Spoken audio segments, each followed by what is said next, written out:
कि अपने सपनों से ये ना कहो कि मेरी मुसीबतें बड़ी है, अपने मुसीबतों से कह दो कि मेरा हौसला बड़ा है, मेरा हौसला बड़ा है। हेलो फ्रेंड्स, मैं राहुल त्रिवेदी आप सभी का स्वागत करता हूं आपके अपने यूट्यूब चैनल शिक्षा संकल्प एकेडमी। आज की वीडियो में हम लोग सीखने वाले हैं क्लास 10th के गणित के चौथे चैप्टर द्विघात समीकरण को शुरू करने वाले हैं और द्विघात समीकरण से संबंधित प्रश्नों को सीखेंगे। ये पहचानेंगे कि द्विघात समीकरण किसे कहते हैं, द्विघात समीकरण को हल करने की कितनी विधियां होती हैं, उसको हम कितनी आसानी से किस तरह बना सकते हैं, क्वेश्चंस को सॉल्व कर सकते हैं और समझ सकते हैं। तो चलिए अपना वीडियो शुरू करते हैं। Let's start our video. ठीक है, तो पहली बात है कि आज हम लोग जानेंगे चौथा चैप्टर। इससे पहली वीडियो में हम लोग 3 चैप्टर कंप्लीट कर चुके हैं। ठीक है, वास्तविक संख्या, बहुपद और 2 चर वाले रैखिक समीकरण।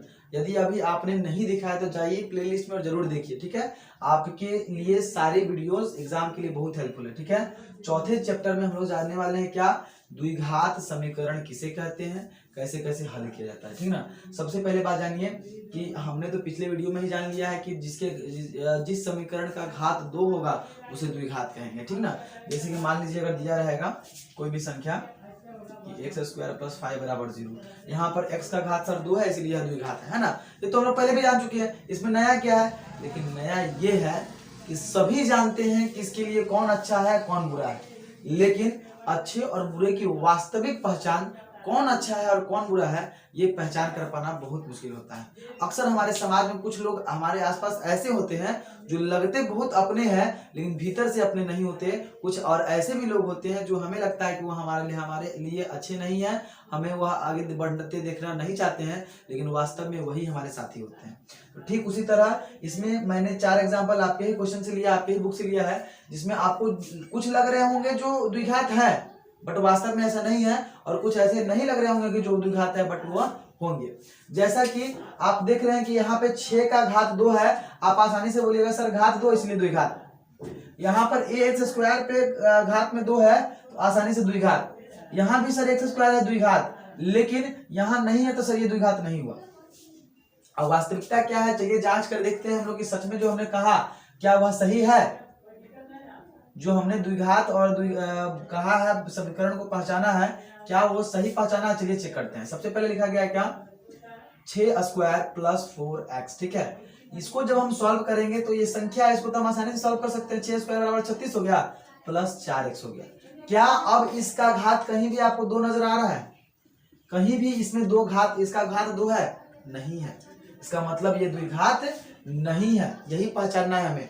लग तो रहा था कि द्विघात है, घात 2 था, लेकिन वास्तव में ये द्विघात नहीं है। ठीक उसी तरह देखिए, इसको कहा जा रहा है कि ax square plus bx plus c बराबर 0 द्विघात है जी, बिल्कुल सर। इसमें x का घात 2 है तो द्विघात होगा। अब लेकिन यहाँ पे कंडीशन और भी दिया जा रहा है कि a बराबर 0 है, a बराबर 0 है। हम लोग रख के चेक करते हैं कि जो कंडीशन दिया गया है उसको फुलफिल कर रहा है कि नहीं कर रहा है।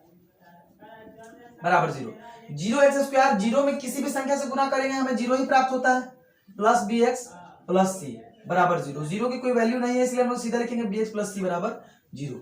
क्या अब यह आपको द्विघात नजर आ रहा है? जी नहीं।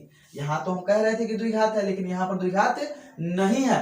इसका मतलब यह भी द्विघात समीकरण नहीं है, यह भी रैखिक है क्योंकि इसका घात 1 है। ठीक है, तीसरे एग्जाम्पल को हम लोग देखेंगे।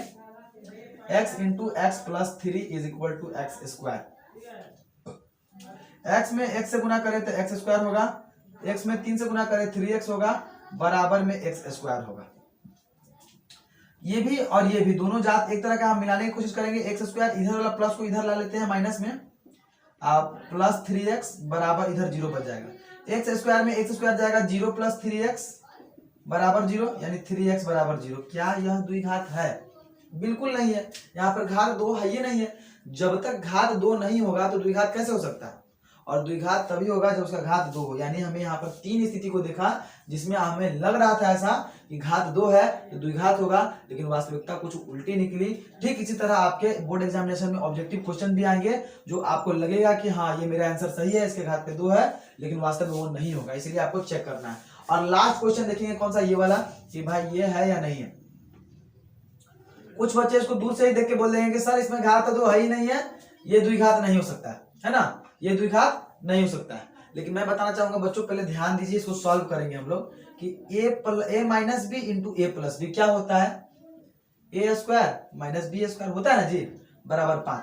a minus b into a plus b is equal to a square minus b square. तो एक्स स्क्वायर ये रह गया, 2 का स्क्वायर करेंगे -4 बराबर 5 है। इस 5 को इधर लाने की कोशिश करेंगे हम लोग, 4 प्लस में तो इधर लाएंगे तो माइनस में, बराबर 0 हो गया। एक्स स्क्वायर माइनस 9 बराबर 0। आपको यहाँ पर अंत में घात 2 नजर आ रहा होगा, और जब घात 2 है इसका मतलब ये द्विघात है ना।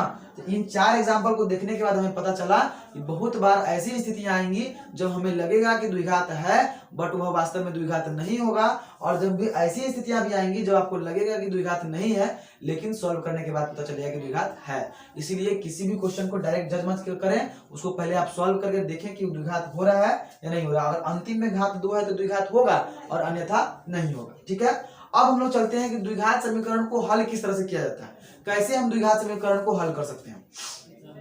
द्विघात समीकरण को हल करने की बहुत सारी विधियां, ठीक ना, लेकिन उसमें से 3 विधियां जो है प्रचलित हैं और हमारे बोर्ड एग्जामिनेशन की दृष्टि से बहुत ज्यादा महत्वपूर्ण भी है, ठीक ना। कौन कौन से?